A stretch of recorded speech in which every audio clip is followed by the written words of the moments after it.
Hey there, Mark Satterfield here. Thanks so much for joining me. I want to talk today about a lesson that I learned from Anheuser-Busch that I think is applicable to all of us in terms of marketing and copywriting and attracting more affluent and wealthy clients, or at least people that aren't poor who can afford your stuff.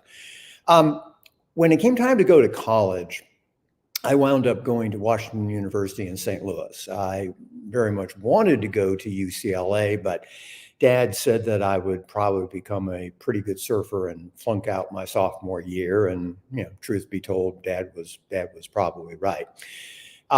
At Wash U, one of the jobs that I had was I was a Bud rep on campus. And the mission of a Bud rep on campus was to get the fraternities to buy Anheuser-Busch products for their parties. Now, given the fact that Anheuser-Busch is based in St. Louis, and which kind of student wouldn't want discounted beer? I mean, this was not exactly Hercules cleaning out the stalls. And even better, what they did was they gave you a small stipend to go around to bars and buy Budweiser products for the patrons, which I mean, that was like totally cool. So one day I asked my boss, I said, why are you guys giving people like me money to buy beer?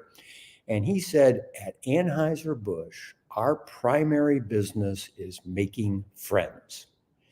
And, it probably didn't register with me at the time all that much. But as I think back on it, I think, that is a very, very true and very smart marketing principle. The fact that we need to develop relationships with our prospects before we ask them to buy our stuff. Now, I'm not talking about making a whole bunch of, lifelong best friends, although that'd be kind of cool if it happened. But what I am, and I'm not talking about not making offers, but I am talking about not leading necessarily with, hey, you want to buy my stuff. I mean, it'd be awesome if that pitch worked, but realistically, we've got to develop a relationship first. And most of you who are watching this, you're on my list. You've seen my stuff. You're a part of my community, so you get what I am going after. And this relationship is incredibly important, especially when we're marketing to the affluent. This is what we're talking about, is building the like and trust factors, and those are absolutely crucial. So what you can do is, or what I would encourage you to do, is to think about how can you engineer this relationship building?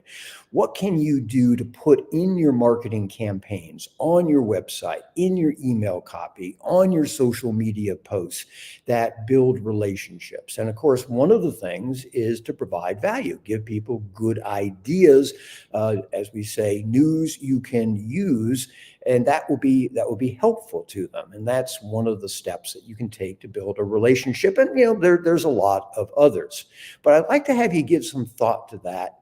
And I guess there's a couple of ways that you can go about figuring this out. One, of course, is you can figure it out by yourself, and nothing inherently wrong with that.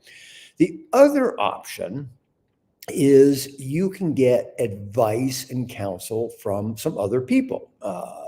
Some people that are also marketing, who are also building relationships with the wealthy and the affluent, people who are out there actually playing the game.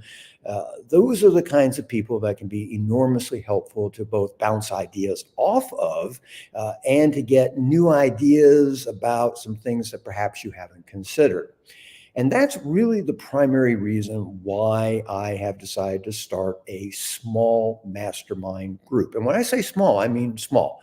I'm limiting it to 10 people. It's going to kick off the week of May the 12th.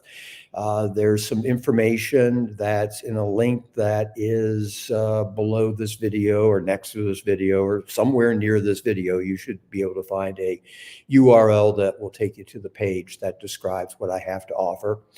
But I think that for the right kind of person, joining this kind of mastermind would be enormously helpful. And as I've told you on more than one occasion, what has really helped me out over the years is joining various masterminds. And I've been a member of either, I can't remember, 3 or 4 of them.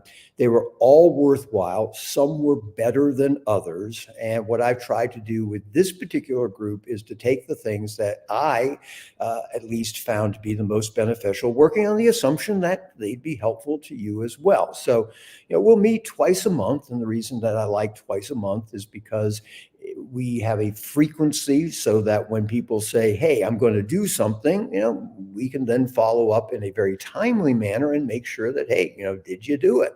Both you as well as me. Accountability is super important.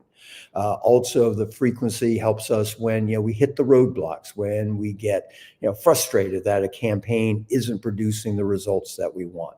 So I'm keeping it small. I'm keeping it frequent, and I'm keeping it affordable. I know you're supposed to create enormous value for what you have to offer before you reveal the price, but screw that. I'm charging $297 a month, so it's not a big investment. It's a pay-as-you-go kind of program. If you join and you don't like the first month, well, just let me know. I'll refund you your money. That's not a problem.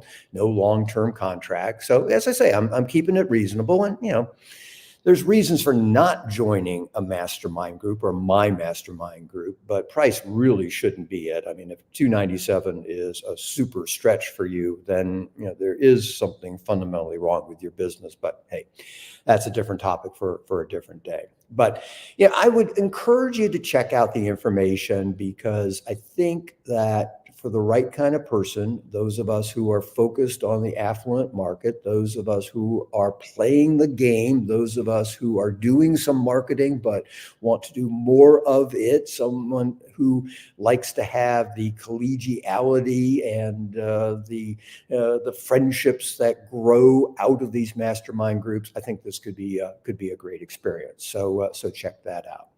But think about this lesson from Anheuser-Busch, that our business is making friends, and people do business with people that they like. And that's true with the affluent and wealthy. And fundamentally, we could make the argument that it's true really for everyone. So hope you found this helpful. If nothing else, hope it gave you some good food for thought. And as always, I really appreciate you being a part of my community. And until we speak next time, this is Mark Satterfield. Hey, bye for now.